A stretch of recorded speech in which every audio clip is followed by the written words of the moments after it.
Olá pessoal, meu nome é Maria Laura Borg. Eu vou apresentar um pouco da minha dissertação de mestrado intitulada Tolerância Térmica do Fotossistema 2 em macroalgas da região norte fluminense.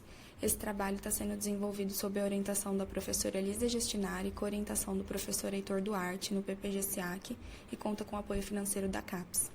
O aquecimento global é uma realidade inegável e os efeitos dele nas comunidades de macroalgas são incertos. Existem algumas evidências que apontam para uma simplificação das comunidades em regiões temperadas, mas em regiões tropicais esses efeitos são praticamente desconhecidos. Portanto, existe uma lacuna no conhecimento que necessita ser preenchida. Nesse contexto, as macroalgas são um grupo focal para os estudos sobre os efeitos do aquecimento oceânico, por apresentarem uma grande relevância para o funcionamento dos ecossistemas costeiros, pois realizam a produtividade primária e produção de oxigênio, atuam como estruturadoras desses ecossistemas, são altamente sensíveis à temperatura, além de que os limites de tolerância para a maioria das espécies são desconhecidos. Então, o objetivo desse trabalho é determinar as diferenças de tolerância térmica existentes entre macroalgas da costa norte fluminense através da avaliação do estado de ativação do fotossistema 2 frente ao aumento de temperatura. Isso porque o fotossistema 2 é o primeiro componente da cadeia transportadora de elétrons, onde ocorre o início da fotossíntese, e também é o componente mais sensível ao calor, portanto ele apresenta uma grande relevância na produção de energia das macroalgas. Nós coletamos elas em 2 costões rochosos na cidade de Macaé, um deles é o da Praia de Cavaleiros e o outro fica na Ilha do Francês, arquipélago de Santana. Nós utilizamos 10 indivíduos de cada espécie aclimatados ao escuro por 1 hora. Pedaços de talo foram cortados e posicionados em uma placa metálica com furos, com papel filtro umedecido com água do mar, para evitar a dessecação das amostras, que foram submetidas ao aumento de temperatura num banho-maria, iniciando em 21 graus. Fomos subindo a temperatura de 2 em 2 graus, deixando as amostras por 2 minutos em cada temperatura, e depois medimos a eficiência quântica potencial do fotossistema 2, que é chamada de FVFM, utilizando um mini-PAN. As medidas de FVFM foram ajustadas de acordo com o modelo logístico de curva dose-resposta e a partir dele foram extraídos alguns parâmetros indicativos da tolerância térmica. Os principais são o limiar de sensibilidade térmica, acima do qual o fotossistema 2 começa sua desativação, que chamamos de T mínimo, o T máximo, que é a temperatura em que ocorre a completa desativação dos fotossistema 2, e o delta, que é a faixa de temperatura em que a desativação está ocorrendo. A extração desses pontos foram realizados no R, utilizando esses pacotes aqui citados. Na tabela, podemos ver em verde as espécies do filo Chlorophyta, em vermelho as do filo Rhodophyta e em marrom as do filo Crophyta.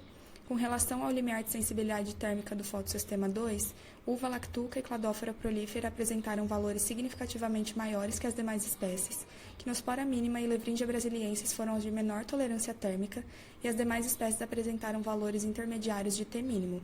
Agora, sobre a temperatura em que ocorre completa desativação do fotossistema 2, uva lactuca, cladófora prolífera, quitomorfa antenina e jânia crassa foram as de maior T máximo, enquanto laurência dendroida, feldimania irregulares e quinospora mínima foram as de menor T máximo.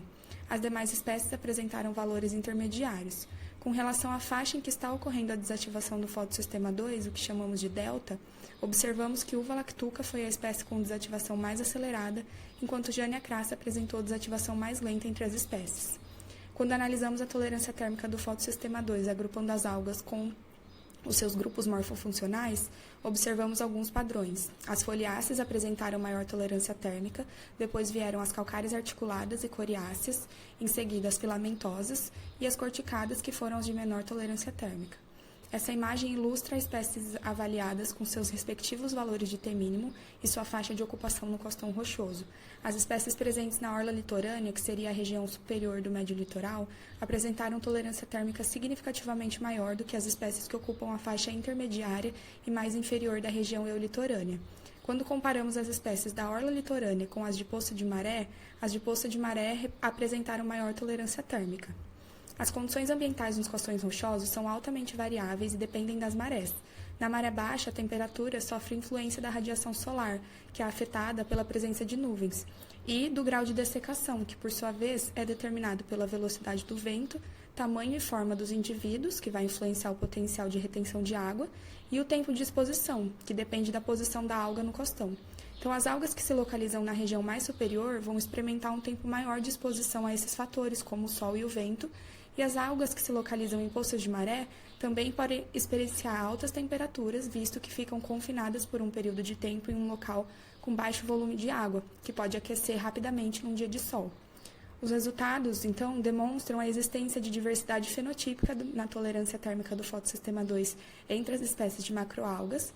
Os padrões observados sugerem a existência de pressão seletiva atuando sobre a tolerância térmica do fotossistema 2, e dada a importância fundamental do fotossistema 2 na fotossíntese, estudos como esse podem auxiliar a definição de grupos focais para estudos ecofisiológicos e de monitoramento dos efeitos das mudanças climáticas em ecossistemas costeiros.